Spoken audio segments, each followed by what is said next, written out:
You can't talk about John Harris and Colony Ridge's Terrenos, Houston, a development targeting immigrants by selling them lots that flood at a high interest rate, without talking about Ira Kane and King's Colony, a real-life story of a takeover and the imprisonment of a woman for 7 years, who, word on the street is that she is now dead. My name is John Harris. I am one of the owners of Colony Ridge. My partners and I have been purchasing lots in King's Colony since early 2006. Since we have been involved with this subdivision, we have discovered numerous problems with the current board, and have become increasingly concerned about the mismanagement of funds paid by honest property owners. Ira Crane, acting on behalf of the board, has spent over $500,000 in POA funds in a very short time, with almost no actual benefit to the owners of the subdivision. She has used her position on the board to her own benefit in many ways. As you may know, we have filed a lawsuit to force a fair election of a new board that will benefit all of King's Colony owners. We have created this website to inform other concerned property owners of the current situation involving this lawsuit and the current state of King's Colony. That is what John Harris wrote on the website kingscolonyowners.com. He also complained about the roads in what he named the paving scandal. He complained about lousy development and wrote, "There are only 5 homes in KC as of May 1, 2007. These 5 homes are all mobiles." He accused Ira Kane of transferring 8 lots to herself from the King's Colony POA. He seemed angry when he wrote, "Prior to this time, Colony Ridge offered $3,000 each for Ira Crane's lots in King's Colony. She even posted on the CakePoa website and sent letters out indicating that Colony Ridge was paying up to $3,000 per lot. This could be the most blatant abuse of her authority." He posted photos of trash along the road in a page that he named Current State of King's Colony. Then John Harris, along with his family, Trey Harris and Robin Lane, tried to get elected for the POA in 2007. The election took place on July 25, 2007. John Harris seemed upset when he wrote that the notices for the election were sent on July 11, 2007. "We think the short notice was designed to exclude certain owners, including us, from being eligible to vote," he stated. Then seems to have assumed the election was rigged by writing, "How long does it take to rig an election?" On August 1, 2007, only to lose when the results were posted on August 3, 2007. What we know happened from there on is what Harris posted on kingscolonyowners.com. An update. Ira Kane has been sentenced to 7 years in prison for theft of $200,000. He published her mugshot below along with a link to her case file. Last we asked about Ira Kane, a source told us that she strangely passed away after getting out of prison. And we have been informed that now John Harris and company have taken over the POA and King's Colony, an area that is just as disastrous or worse than he claimed it was in 2007, according to our sources. Dirt roads, no utilities, same financing, and lots of cartels, they wrote to us. Then they sent us this connection to Terrenos, Houston. As you can see, the HOA is run by the same bunch of crooks in Liberty County. King's Colony started the Harris Project before it moved to Liberty County. And if this all didn't seem ironic enough, John Harris was once an active member of a forum by the Montgomery County Citizens Against Illegal Immigration, and once posted, "I'm so glad you formed this new section. As a developer, I'm currently the president of 2 HOAs. I've been involved in, let me think a second, 5 lawsuits regarding HOAs. I have a lot of experience here. I think all Cash's comments are dead on. I'm tired now, but I'll post some stories and try to give some advice here. P.S. I spent the day with an attorney who is working with me to get control of a board where the current board members aren't obeying the bylaws or holding proper elections and are stealing money from the association." He also answered another forum user that went by Bigger Post statement, which read, "Those type of people will do anything to keep their positions, including lie, cheat, and sue. I've seen it happen." John Harris wrote, "Ditto.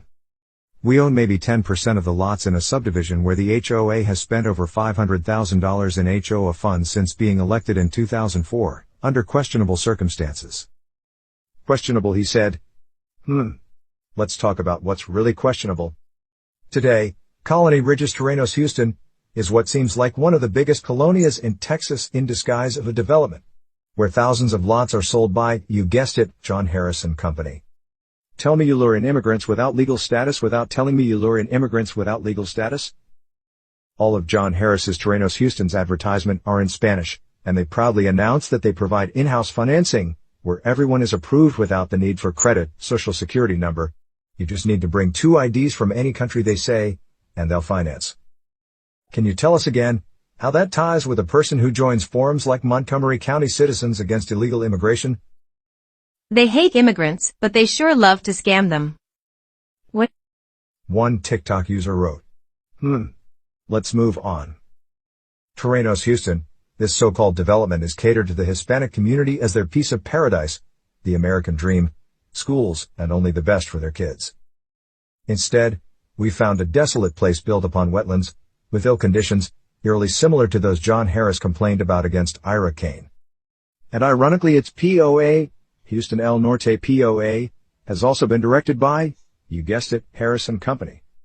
They brought in CHP management, directed by Savannah Criffield, family of yes, John and Trey Harris, who we've also found to be notarizing documents left and right. Tell me you're okay with conflicts of interest, without telling me you're okay with conflicts of interest. Then we find documents like February 2021 notes for the Liberty County Municipal Management District No. 1 meeting where William Trey Harris III was the president and Savannah Criffield was the secretary.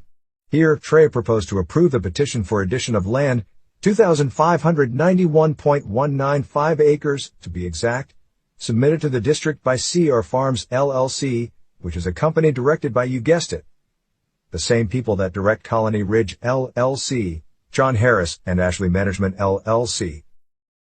Is this starting to sound more and more like the game of Monopoly? It's interesting how some of John Harris' complaints pertaining King's Colony look so similar to the current state of his Terrenos Houston development. Let's take a look at that. The roads. I've seen them build the roads with concrete, and they don't even put rods in them. That's why they keep breaking. The lies. When I bought in 2013, they had a big poster of Disneyland, and a model of how the lands would look. None of that happened. Everything is bad.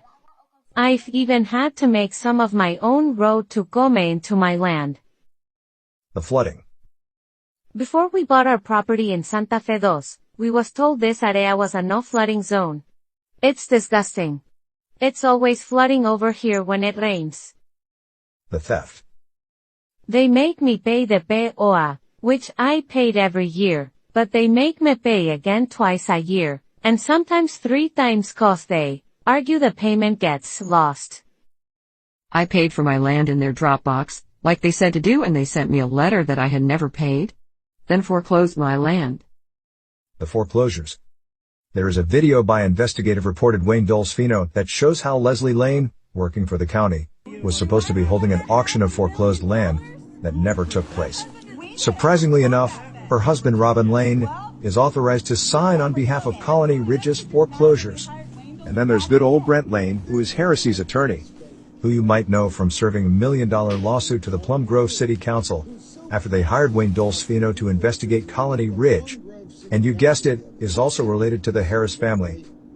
And last but not least, the POA. My husband and myself feel though as the POA is stealing from us.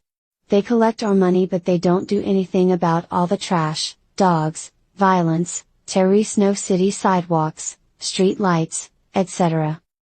Boy, it almost seems like we're talking about a couple of John Harrises instead of just one. So which one is he? A patriot who joins groups like Montgomery County Citizens Against Illegal Immigration?